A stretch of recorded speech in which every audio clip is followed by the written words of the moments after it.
Good morning, Bucknutters. Welcome to the Bucknuts Morning 5 here on Monday, September 30th, 2024. I am Dave Biddle, very happy to be joined by Dan Rubin. A lot to get into. We're going to just talk about what we like, what we don't like about the Buckeyes as they head in to Iowa week. We're going to look back on the Michigan State game, preview the Iowa game. What do we like about this team? What do we need to see cleaned up? Spoiler alert, there's a lot more we like than dislike. A tremendous more that we like than dislike. But we're going to get into that and more. We're going to look around the world of college football. What an exciting weekend that it was. Before we do that, I want you guys to know about our friends at Manscaped. Love Manscaped. Get with Manscaped. All right, guys, it's the best time of the year. Football's back. We're talking NFL Sundays, college football Saturdays, and that glorious grind of fantasy football lineups. This is where your inner GM comes alive, setting the perfect fantasy roster, screaming at your TV, not that I would know anything about that, and making last-minute waiver moves that either make you a hero or the guy everyone ridicules in the group chat. But listen, while you're over here making sure your fantasy team is dialed in, don't let your personal grooming become the guy that gets left on the bench. Let's be honest, nobody wants to fumble their grooming routine. That's where Manscaped comes in, and we got a great deal for you guys. Great deal. Get 20% off plus free shipping with the code BUCKNUTS at manscaped.com. That's 20% off plus free shipping with the code BUCKNUTS, manscaped.com. Stay on top of your grooming game. Be ready for anything the season throws your way. All right, I love Manscaped. Love Dan Rubin. Love Ohio State football. And yesterday I liked Bengals football. I was hating Bengals football. And I think the key for the Bengals, if they could play the Panthers like every week, I think that would help. That was my son and I guess the lines every week. He loves this stuff, and if when we guess them, if a couple jump out, those are the ones we allow him to put some fake money on. I actually thought that that was a little bit of a trap game for the Bengals, so good for them. Trap game when you start 0-3? I'm just saying the Panthers were actually decent the week before. Dalton, I mean, if you look at their offense, Dalton has his first start was as good a start as any quarterback in the league. Yeah. So the idea that you're going to play a terrible Panthers team, they weren't really as bad with him in there. But I mean, if the Bengals are going to have any season, obviously that was beyond a must win. Definitely. We'll see. All right, we'll move on to maybe talking about Ohio State football. Now, sometimes Dan and I will text during the game. We exchanged one text. I don't know if I really exchanged it. Dan said something just about Jeremiah Smith. Oh my God, something like that. And I just let exclamation mark replied. What did I say? Do you remember? I got it right here. We got to start with Jeremiah Smith. Yeah. You remember? Tell me. I said we learned that despite more hype than maybe anyone's ever gotten, he has exceeded the hype. Yes. Which was I stole from the first printed column I had in the late 90s talking about LeBron James. I'm not even a huge LeBron guy, but for all the hype, I'll put it this way. I involuntarily made a noise on the one-handed touchdown pass. Catch. I literally – Oh, the touchdown. Yeah, I know. Yeah, upon further review in slow motion, you can make an argument the first catch was better because it was and one.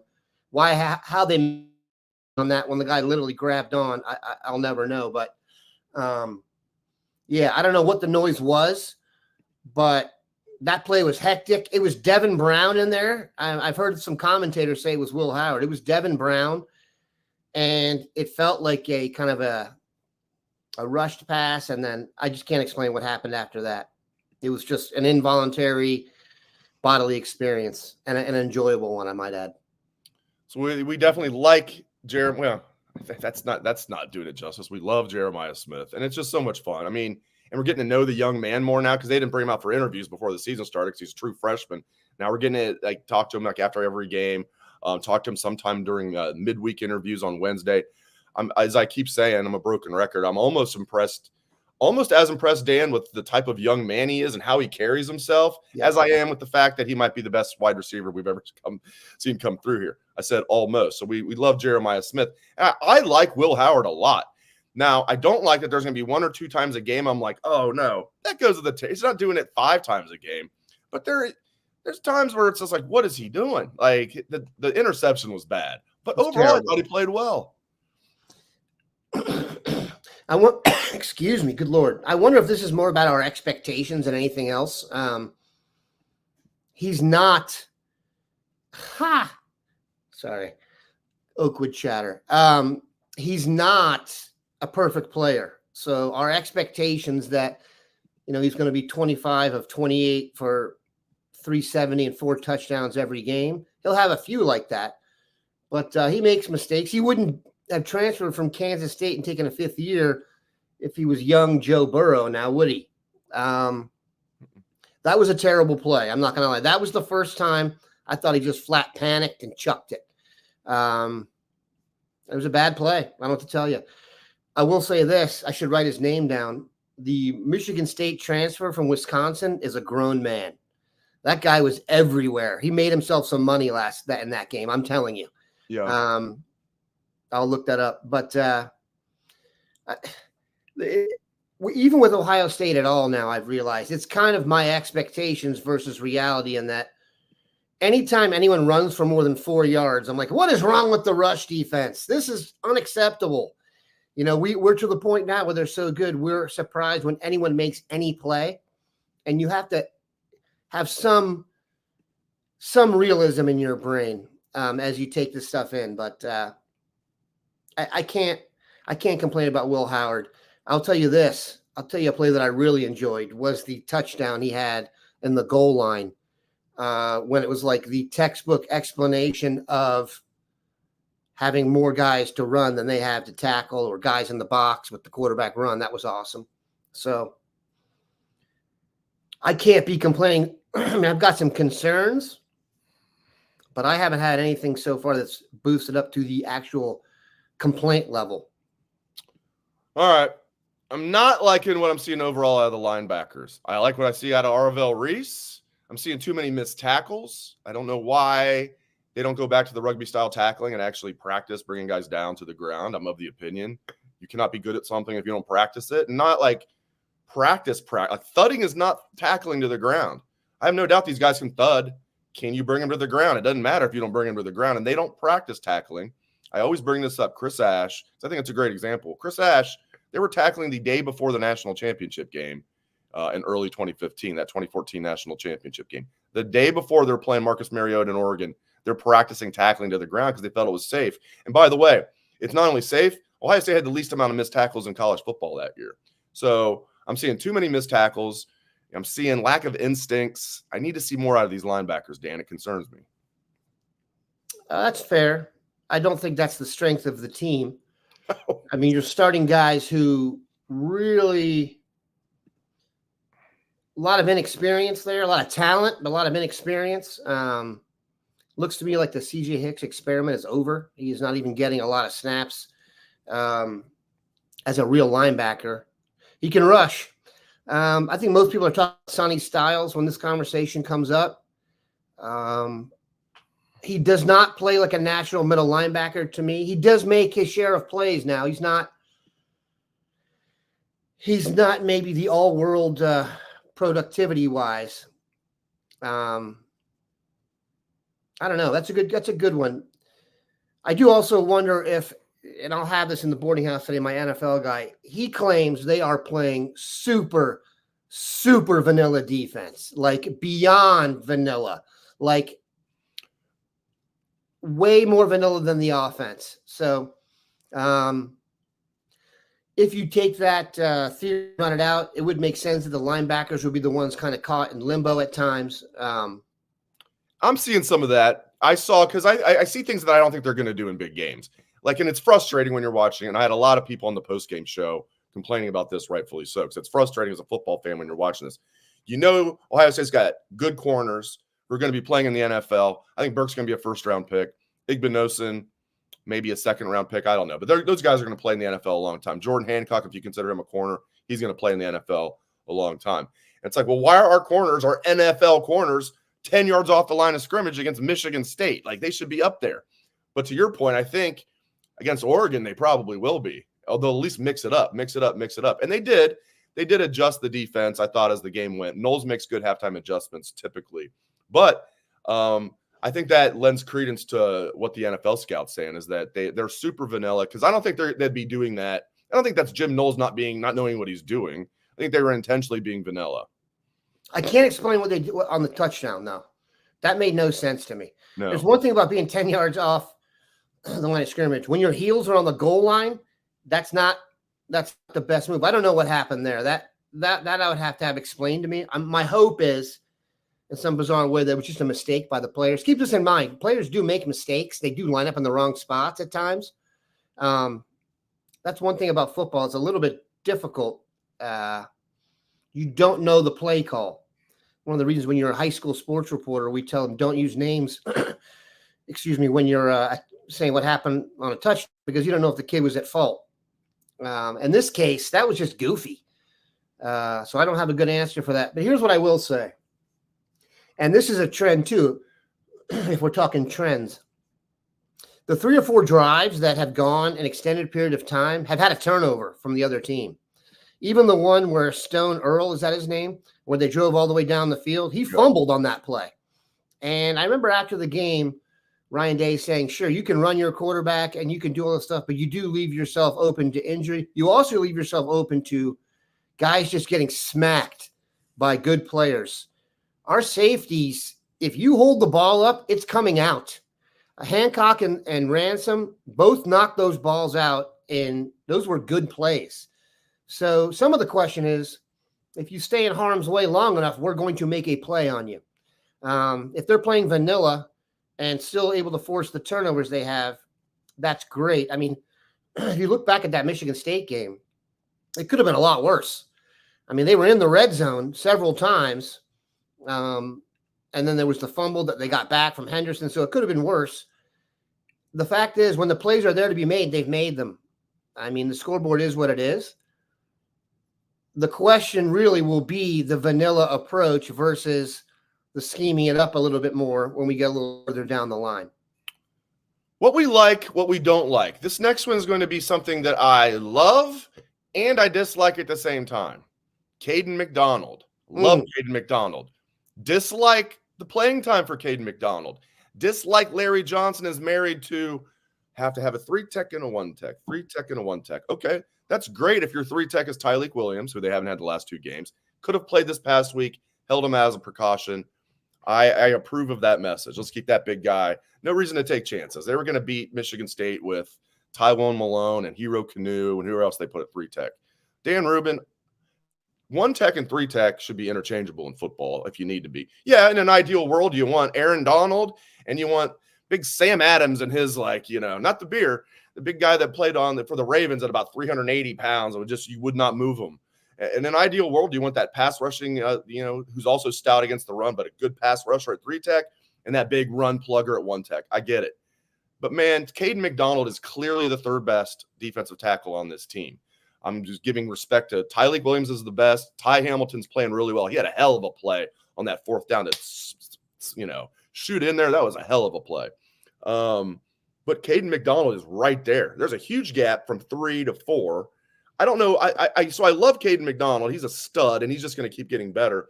I don't like the idea that they have to have a 3-tech and a 1-tech out there at all times.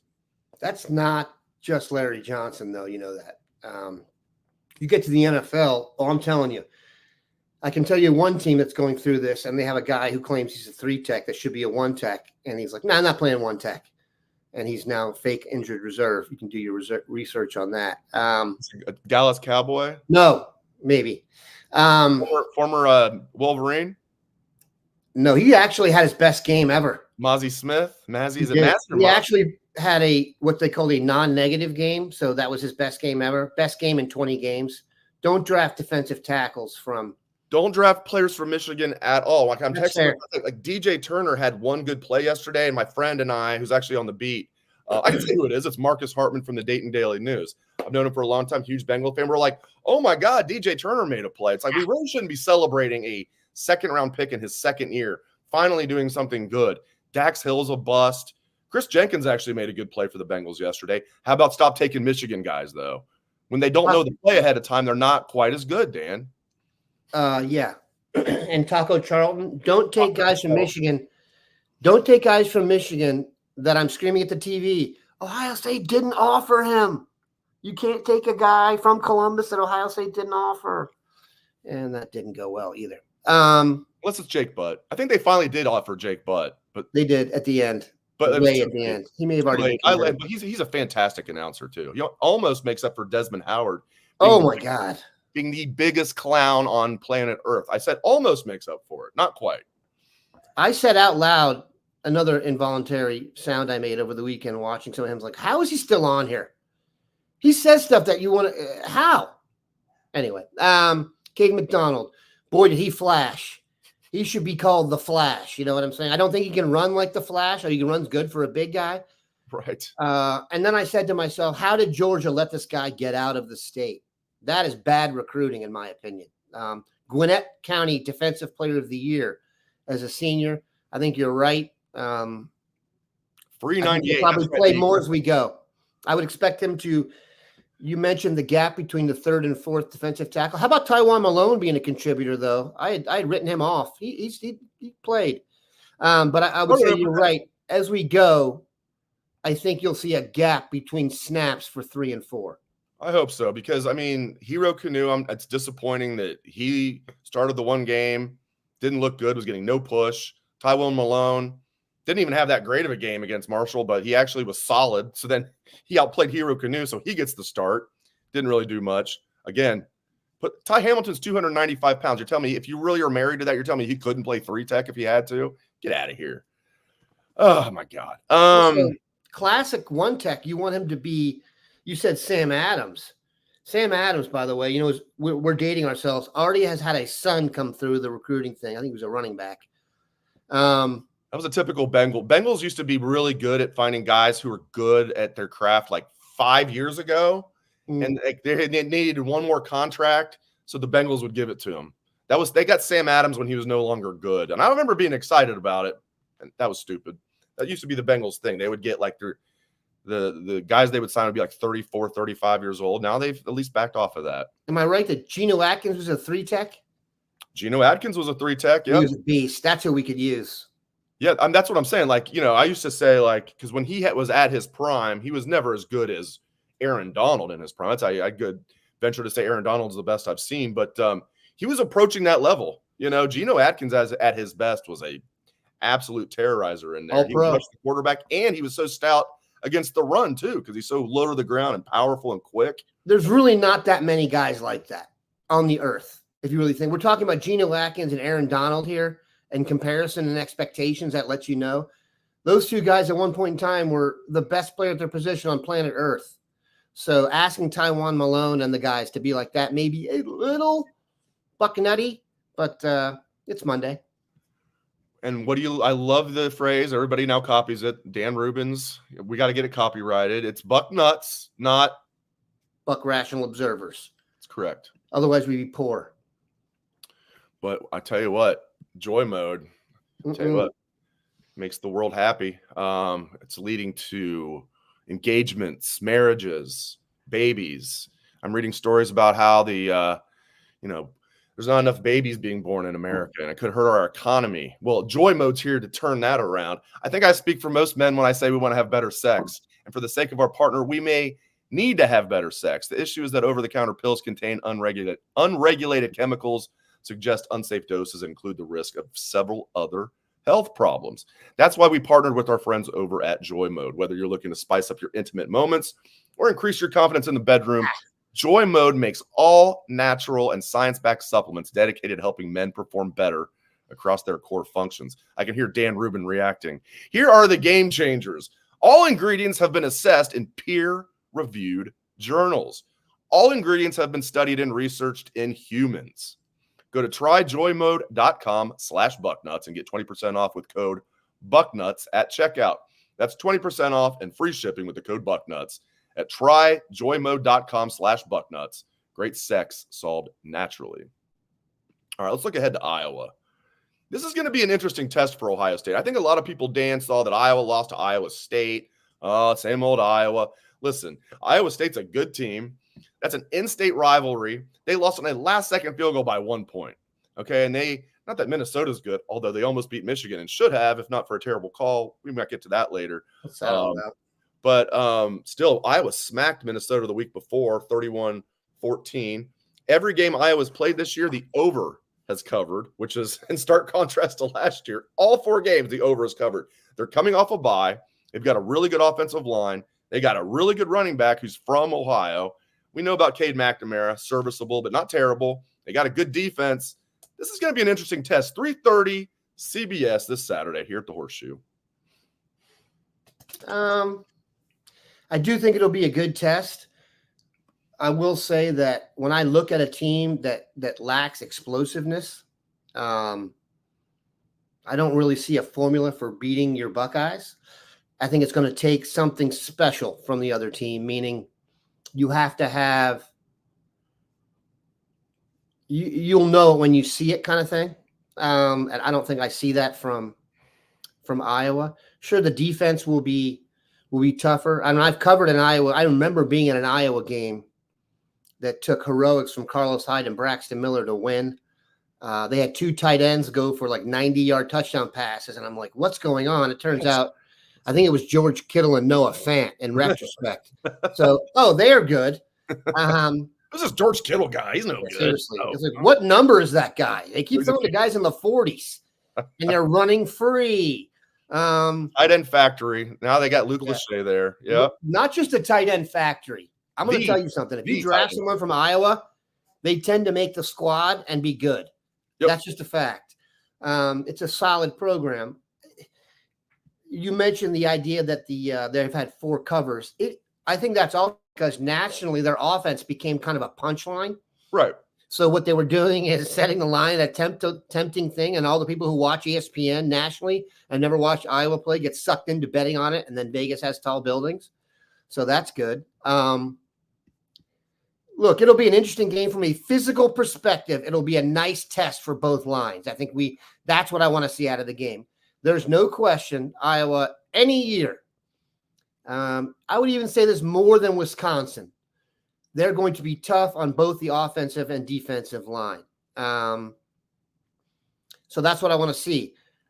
I don't think they have the firepower to hang in the game.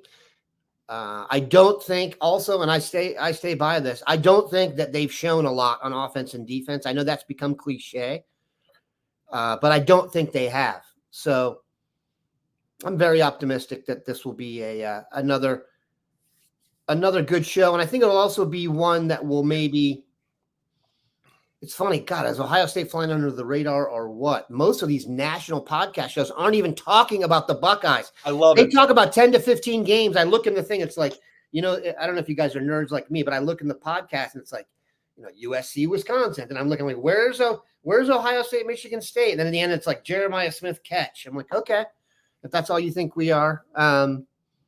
It does, and I'm not in any way comparing us to who, but it does feel a lot like a season another team had in the Big Ten recently, where their beginning of their schedule did not have any sexy matchups early on, but they just kind of took care of business.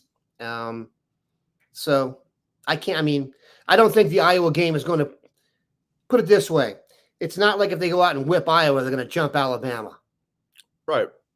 Oregon, I do love the fact that each week the competition ramps up a little bit. You had the first 2 games against MAC teams, and not although I think Western Michigan's a solid team, even though Ohio State beat Western Michigan more than they beat Akron. I think Western Michigan will probably finish higher in the standings than Akron. But Marshall was a step up from those 2. And then Michigan State was a step up from Marshall. Now we get a step up, Iowa, and then the big one. The next, we can't overlook Iowa, but we're doing a podcast. We're not playing in the game or coaching the game. We can not really overlook Iowa. We can talk ahead and talk about Oregon. That's the game where if Ohio State goes out and shows out, then they're going to get their national pub. But to your point, it's so true.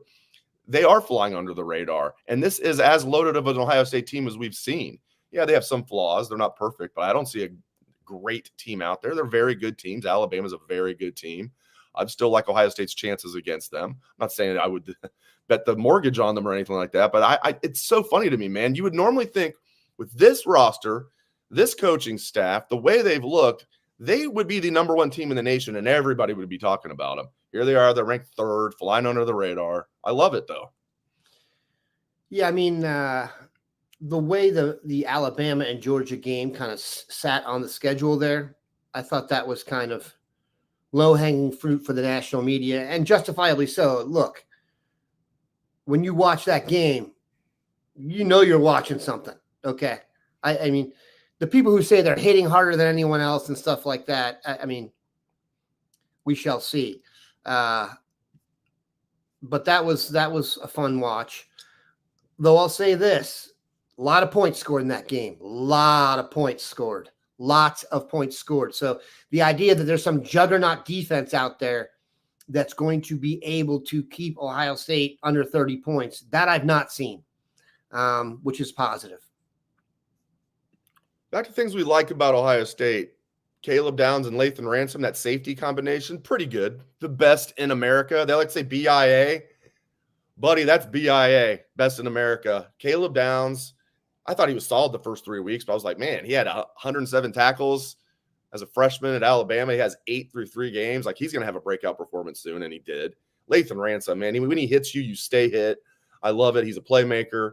Those guys together are just a perfect safety combination. And, I mean, consider Jordan Hancock a safety. He's phenomenal, too. I love Jordan Hancock, okay? Jordan Hancock, if I can geek out here, reminds me of the guy who just gets every offensive rebound. You can't figure out how. He just has that knack. Right. He is around the ball, man. Like, he's a playmaker.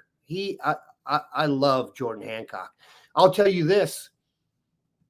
There's no better third corner or third defensive back nickel corner in the country that I've seen. Plus, they have a ton of experience, too, which is great. There were a couple plays made by Caleb Downs. I'm not going to say I made involuntary Jeremiah Smith noises, but there were a couple plays made in the hole where the running back, you see the hole open up, and you're like, done. We haven't had that before. Even Lathan Ransom, when Downs comes up, he's something else. I love the spirit he plays with, too. A lot of confidence, very direct.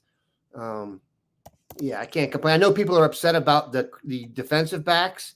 I thought Igbinosun was getting picked on a little bit. I mean, we're not going to be perfect. Teams are going to make a few plays. If you go back and look, 7 points, you got to be willing to take that and go from there. But it'll be interesting going forward. The linebackers are really the only part of the defense I would say that I have any concern about. And, you know, I'll give them a chance to see them play in a more, and they're going to get tested this week because Iowa does have, like you said, they talk about being married to the run. They are going to run the football. If they get down 14-0, they are going to run the football. This is not, the child's experiment where you knew if you just let him sit in the pocket enough times, he was going to give you the ball. He has done that. Iowa doesn't play that way, so. This will be a test. You'll get a lot of manhood, macho talk about this week, line play and being tough. But it's a nice little test. It is, I think it was Larry Ventresco brought up a really good point. You got Iowa and Oregon both coming off buys. That is not something I usually like to see. No. It's the beauty of having tremendous depth. But Oregon at home with us coming off a bye and traveling, if Oregon is a national championship team, you would expect them to win that game. I don't, but them coming off a bye, yeah, not correct. Us. I'm saying if you're hosting your big game, right, that you coming off a bye and them playing Iowa, who's a traditionally physical team, that next week with a cross country travel, that's a real test. So no matter what happens in that game, you got to take everything in context. But Iowa as a run up to Oregon, both coming off a bye, that's a legit test for sure. Yeah, I don't like that at all, but. You know what? Ohio State, I love this roster overall, so they're going to get the job done. But, yeah, I don't like the way that sets up with Oregon having a bye. And Ohio State, as you said, has to play a physical game the week before that. Speaking of physical, another thing I love is TreVeyon Henderson's blocking. I love his running. I love Quinshon Judkins. Quinshon Judkins might be the first running back off the board in the draft. Dane Brugler, your buddy, who does as good of a job as anybody, maybe the best. Says Quinshon Judkins will be the first running back off the board. But I didn't see Zeke and TreVeyon before. the Michigan State game. He's out there stoning guys like he's Zeke Elliott twice. Great blocks by TreVeyon led to big plays for Ohio State, and they could have been negative plays that turned into big plays. He's played very well. He's played very well, and he's been consistent. If there's been one concern about him over the time he's been here, I would always be nervous when the injury report came out because he could play through the game and then be on the injury report. His speed we've always known about, but you're right. The other things, caught the ball beautifully, and he has really stepped up as a blocker. He really knows where, it's going to sound silly, he really knows who to block. This is a problem for running backs. If you watch, they're not often good at identifying and then attacking the free rusher at times, and he's done a tremendous job. So that's good coaching for the backfield from Carlos Lathan. He's creating well-balanced running backs. When you add a new position coach and you have a player take an uptick in his fundamentals, I tend to think that is good coaching. Carlos Lathan having a positive effect on a player who's been in our program for a while is a double whammy of greatness. Quinshon Judkins, you know how I feel about him. He'd be starting for the Cowboys if I was running the draft. However, it would have been illegal because he wasn't ready, but I can't. The idea of those two guys being your two running backs, having now watched the country, I guess Ashton Genty of Boise State is impressive. Yes, he Jacksonville native, by the way. So let's not be too surprised that he's good. But yeah, they've been tremendous. And the run blocking has been decent. Go ahead. By the way, we messed up. I forgot about this. Oregon does not have a bye. Oh, great. I was reading that off of my guy, Larry. Come on, Larry. They get an extra day. Oh, okay. Because they're playing on Friday. They're playing our friends from East Lansing. Yikes. And I thought that was, I remember thinking, I do remember thinking, oh, well, that's going to be a super easy game for Oregon. And Michigan State's better than I thought. Now, Ohio State took care of business 38-7, but Michigan State's better than I thought. So their defense is better. We messed up on that. Oregon does not have a bye this week. Yeah, but that's fair. Michigan State's defense is better than I thought. Their offense, if you put them behind the sticks, they get very suspect very quickly. So I guess it's going to depend. They've got to come. Michigan State would have to come out and really run the ball with tremendous effectiveness against Oregon. But we'll see. Yeah, the running back stats I saw. James Peoples has more carries than Henderson. Also, it has people are telling you like, oh, they're averaging this many yards per carry.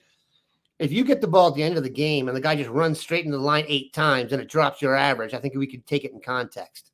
Yeah, I'm liking Quinshon averaging like 9 yards a carry and Trey averaging whatever he is, 8 yards a carry. It's just crazy. Yeah, you're right. James Peoples getting in there in garbage time, and I love J. Peeps. Oh, yeah. I mean, the stats aren't going to look good when Ohio State's telling them we're going to run the ball. Michigan State's stacking the box. Ohio State's just trying to kill the clock. Yeah, the stats aren't going to look great, but I really love James Peoples. And as mentioned, knock on wood, they now are 1/3 of the way through the regular season with no major injuries. Tremendous. That's awesome. And they have the depth. So they could withstand it, but you don't want any injuries, but they could withstand an injury or two. But love that we're this far into the season with no major injuries. Love doing Monday shows with Dan Rubin. I love our live audience here. Really appreciate you guys. Thanks to Dan. Thanks to all of you. Keep it locked to Bucknuts. We're going to have full coverage all week. Ohio State, Iowa, and everything else that comes along. Recruiting, you name it. Keep it locked to Bucknuts. We're going to have a ton of coverage today. So get on bucknuts.com all day. Thanks again to Dan. Thanks to you. Hope everyone has a great rest of your day.